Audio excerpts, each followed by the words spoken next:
Parte 4, o éter refletor. 12. Entre dois céus.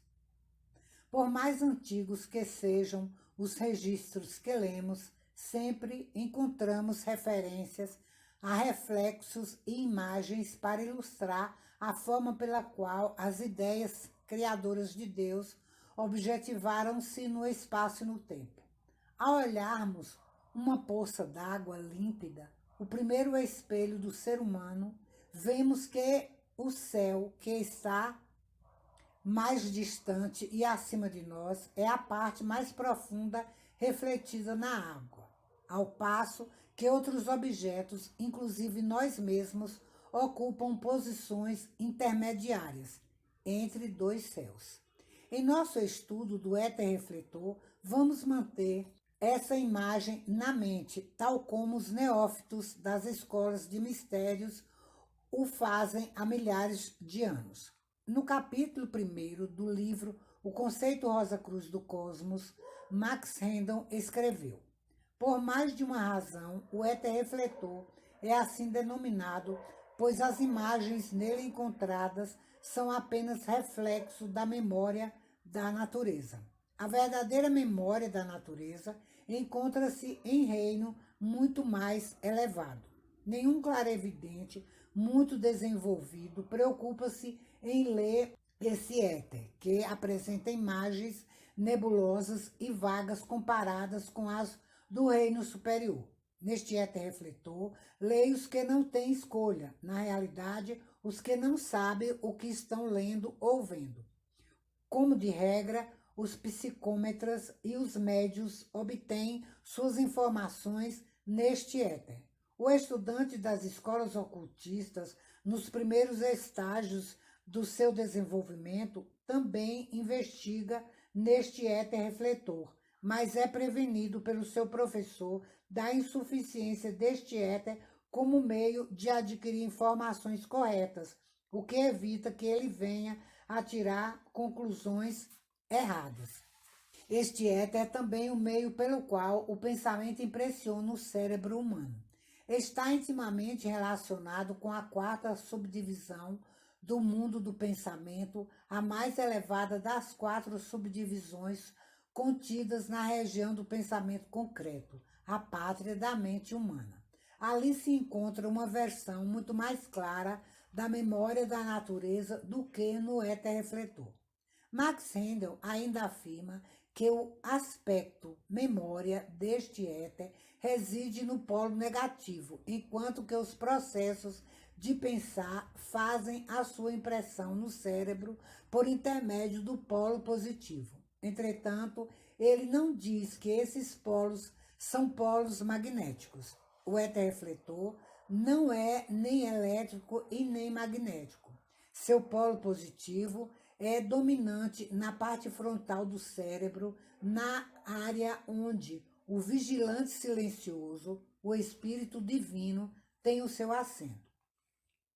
Ensina-nos mais adiante que o éter refletor é o menos denso dos 4 éteres, que no ciclo de crescimento ele amadurece aproximadamente aos 28 anos, que é negativo nos homens e positivo nas mulheres, que como éter de luz é volátil e migratório, que na realidade é um hiperéter, tanto astral quanto etérico e mesmo mental, já que é intimamente penetrado pelas matérias de desejo e mental, e que, enquanto à primeira vista parece estar vazio, esconde dentro dos seus translúcidos invólucros muitos segredos em forma de registro de quadros que não somente reproduzem formas físicas, mas também sentimentos e emoções.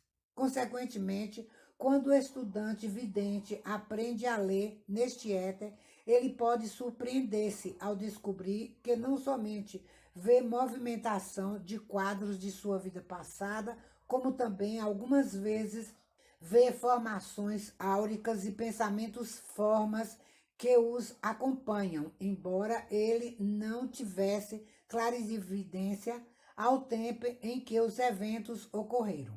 Outra particularidade do éter refletor que torna difícil avaliar a importância do que ali é visto, é familiar a muitos estudantes, pois Max Sendel mencionou-a muitas vezes. É o meio pelo qual o fluxo do tempo do éter-refletor parece mover-se para trás, de maneira que, se quiséssemos investigar um evento, digamos, do ano 500, é necessário observar primeiramente o ano 600 e depois deixar o registro desenrolar-se para trás até o ano 500. Entretanto, não se deve supor que esse fluir para trás possa ser comparado ao desenrolar de um filme, no qual, por exemplo, a galinha volta a ser pintinho e daí entra novamente no ovo e a casca do ovo se fecha ao seu redor. Esse desenrolar para trás é mais comparável a um movimento de pulsações de tempo que volta para trás até um determinado ponto e então move-se para frente em conformidade com uma lei ainda não definida que governa as imagens-tempo. É um conhecimento comum entre os estudantes ocultistas que os quadros de vidas passadas parecem desenrolar-se de forma regular e normal, a menos que um intervalo aconteça. O exercício de retrospecção é recomendado para desenvolver a visão do fluxo-tempo, com o poder de regular o fluir das imagens. O éter-refletor, algumas vezes, inverte os números e um número lido como 235, na realidade, pode ser 532. Entretanto, a analogia não deve ser levada assim tão longe e não seria correto dizer que os números refletidos no éter-refletor estejam invertidos, tais como os números refletidos no espelho o estão, e como também acontece com a caligrafia. Livros e documentos vistos na biblioteca do éter-refletor são normalmente lidos diretamente, tal como acontece no mundo físico. Porém, em muitos casos, o leitor verifica que, repentinamente, ao invés de estar lendo o livro, vê-se de repente mergulhado no centro da história ou registro que ele observa como um espectador onipresente, mas invisível. Note-se, entretanto, que os poderes suprassensoriais variam bastante de acordo com a tendência e temperamento individuais, pois assim como o olho físico não pode ver um objeto se a sua pálpebra estiver cobrindo-o, da mesma forma, a clarividência nada poderá mostrar ao vidente a menos que ele definitiva e conscientemente enfoque sua atenção numa direção determinada. Os santos da Igreja, em muitos casos, demonstraram possuir a clarividência, porém nada viam no mundo do desejo, a não ser os pensamentos formas do céu e do inferno construído pela sua própria comunidade de fé. Os estudantes ocultistas desenvolveram a faculdade de ver espíritos desencarnados, as formas da natureza e as hierarquias celestiais, sem jamais terem descoberto as forças nucleares conhecidas pelos físicos modernos, e isso porque não pensaram em procurá-las. Os quadros no éter-refletor geralmente se desvanecem em alguns milhares de anos, deixando buracos onde o vidente nada encontra. Entretanto, nas áreas confiadas aos tempos de mistério, os irmãos maiores e seus iniciados leem uma versão muito clara na memória da natureza, a qual, na quarta ou região arquétipa do mundo do pensamento, traz em si todos os registros pertencentes ao nosso atual período terrestre e como esses registros são revisados e vivificados na mente de cada iniciado, o registro corresponde ao éter-refletor e, assim dizer, reforçado e continua a ser acessível, mesmo para a deficiente visão do clarividente comum ou estudante principiante da escola de ocultismo. Os mestres, nos planos internos, muitas vezes projetam no éter-refletor quadros que eles desejam que o neófito veja e venha a recordá-los. Assim, o neófito vê os registros que, de outra forma, não lhes estariam acessíveis. Max Randall mostrou-nos que os éteres de luz e refletor estão intimamente associados não somente ao dourado manto nupcial, mas também às funções específicas do organismo corporal. O estudante poderá achar a proximidade de funções desses dois éteres uma fonte de confusão quando observadas pela primeira vez.